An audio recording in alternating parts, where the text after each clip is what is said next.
Serious, what was your biggest we need to leave now moment? When I was about 16, I went to visit my grandmother at her place. The smell of natural gas was intense, even though Nana didn't seem to notice it much.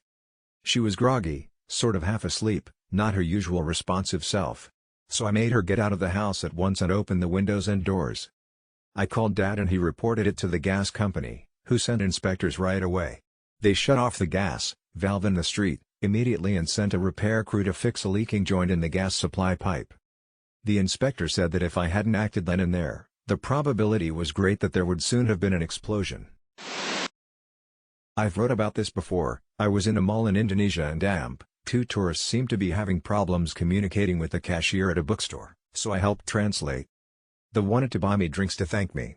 Told them it's not necessary in I have to get back to my mom soon. They told me to meet them for dinner. Told them I have to have dinner at home. They told me to sneak out and meet them after dinner. At this point, a bookstore staff noticed something was wrong and went up to question them. My sister and I dashed off while they were distracted. Continued wandering around the mall and realized they were following us. To see if we were just paranoid, we ducked into a lingerie store since we figured two men won't usually need to go lingerie shopping together. They followed us in. Ran so quickly back to the jewelry store our mom was at. The store had intimidating security guards and I guess that stopped those guys. I was 11, my sister was 10. Yep. That's pretty terrifying. Showed up to a party, some people were outside fighting, my GF at the time and I decided to leave. Not long after that some guys that were a part of the first fight came back with more and a shooting occurred. Were we at the same party? At mine I had left to go rest in my car across the street from the house when two rival gang members started brawling on the I near my car. I texted my friends we gotta go. Couple seconds after heading down the street we heard gunshots. Woodstock 99. Felt the energy of a grossly overpacked crowd, the building rage, and looked my friends and said we need to go. They stayed, I left. Shortly after fired and riots started and my friends lost everything they had with them. Tents, clothes, food, everything. When you have 300k people shoulder to shoulder in 104-degree humidity and charge $4 for a bottle of water and have half as many bathrooms as needed, you're gonna have a bad time. WS99 survivor here 2/S. Went with my GF, now wife, and another couple. We really wanted to see RHCP, but didn't care for any of the other bands on the last day of the show. We left that morning and got stuck in 8 hours of traffic. We intended to make it all the way home that day, 6-hour drive, but with the traffic we were exhausted and found a motel room in NY at dusk. Turned the news on to see the riot, fires, and 24-hour-plus traffic jam. That concert organizer should have gone to jail. We were underage, and beer was cheaper than water, which we had no problem buying. We left because we were broke just from trying to survive. The water and restroom situation alone was criminal. Remember the Blue Mud people? In the original Woodstock, it rained and people played in the mud. At WS99, they knocked over the porta potties at the top of the hill and people started flinging blue-tinged sod in the air. Everyone leaving Dave Matthews Band looked like a Smurf but smelled like Gargamel. Good times. Met this cute girl at a party. Spent the whole night dancing and flirting. Offered to drive her home and she agreed. We were making out in the car in front of her house when another car pulls up with their headlights beaming at us. I ask if that's a neighbor and if we're blocking their driveway. She replies no, that's my husband. Husband's car door opens and I noped the fuck out of there.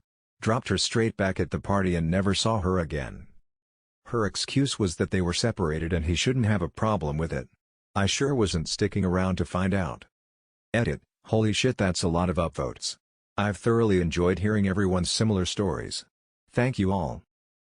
You and I have a similar story with very different endings. She went to a party to find someone to kick her ex-BF's ass.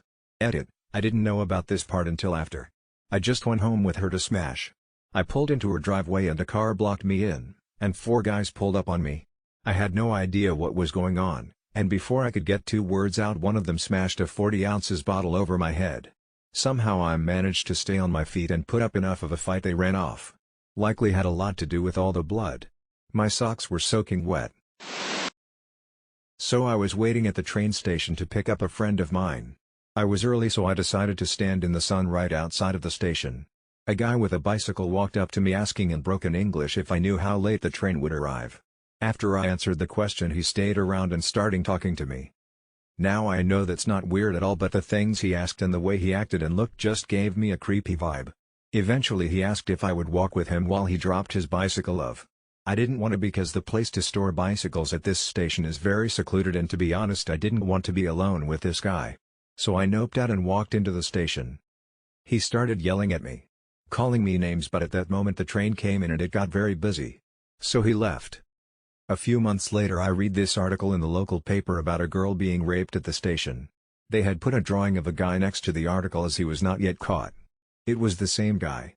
To this day I'm very happy I didn't go with him. Edit, changed my special way of spelling bicycle to the correct way.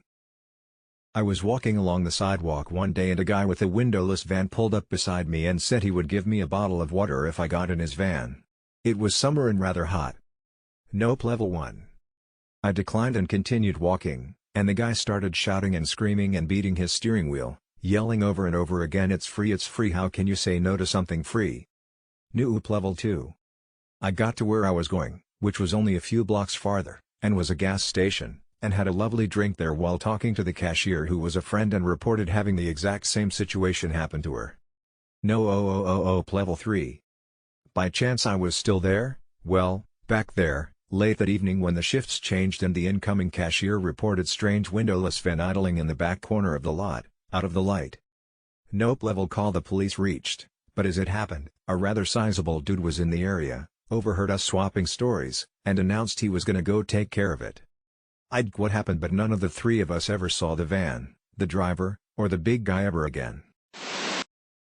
Grocery shopping with my grandma. She's tired, normal for her, but she's getting a bit slower and dragging her leg more than usual. At the checkout counter I saw her face was a little droopy and I said we are leaving now and going to ER. They gave her a bottle of water for the car ride, which she ended up choking on and vomiting up all the water.